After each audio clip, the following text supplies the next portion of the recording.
Class 9-এর ভূগোল first chapter গ্রহরূপী পৃথিবী। আমি কিছু ইম্পর্টেন্ট কোশ্চেন অ্যান্সার বলছি, তোমরা সবাই মন দিয়ে শোনো আর লেখো। পৃথিবীকে বলা হয় কি গ্রহ বলা হয়? পৃথিবীকে নীল গ্রহ বলা হয়। বর্তমানে সৌরজগতে গ্রহের সংখ্যা কটি? 4টি। দূরবীন যন্ত্র আবিষ্কার করেন কে? Galileo Galilei. গয়ে জয় ফলে আঁকা লয় হস্যি গ্যালি, লয় হস্যি অন্তস্থলে ওকা, গ্যালিলিও গ্যালিলি। গয়ে জয় ফলে আঁকা লয় হস্যি গ্যালিলিও গ্যালিলি। প্রাচীন যুগে মানুষের ধারণা ছিল পৃথিবী কেমন? সমতল। বর্তমানে বামন গ্রহের সংখ্যা কটি? 5টি।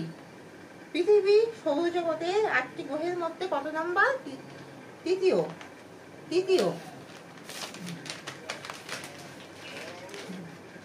সূর্য থেকে পৃথিবীর দূরত্ব কত? 15 কোটি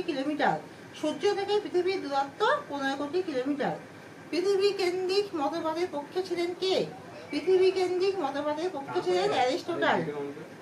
নিরক্ষরেখায় পৃথিবীর মাধ্যাকর্ষণ বল সবচেয়ে কম। পৃথিবীর মাধ্যাকর্ষণ বল কেমন? সবচেয়ে কম। পৃথিবী সমতল হলে 3টি লাঠিকে কিরকম দেখাতো?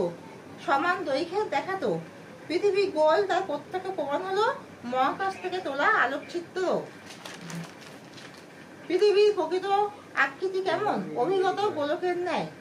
প্যারিস শহরের অক্ষাংশ কত? 49 মানে 49 ডিগ্রি উত্তর। পৃথিবীর গভীরতম অঞ্চল মারিয়ানা খাত। সৌরজগতের কুলীন গ্রহের সংখ্যা কটি? 4টি। নক্ষত্র কাকে বলে? যে সকল জ্যোতিষ্ক মিটমিট করে জ্বলে, যাদের নিজস্ব তারার আলো আছে, তাদেরকে নক্ষত্র বলে। আয়তনের বিচারে গ্রহগুলির মধ্যে পৃথিবীর স্থান কেমন? 5ম। পৃথিবীর সবচেয়ে নিচু স্থানের নাম কি? মারিয়ানা খাত। সূর্যের নিকটতম গ্রহ কোনটি? বুধ।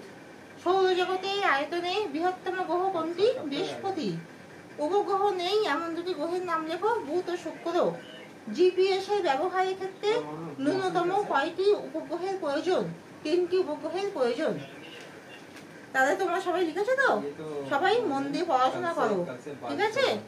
আর আমার এই ভিডিওটা দেখেছো যারা, সবাই লাইক আর সাবস্ক্রাইব দাও।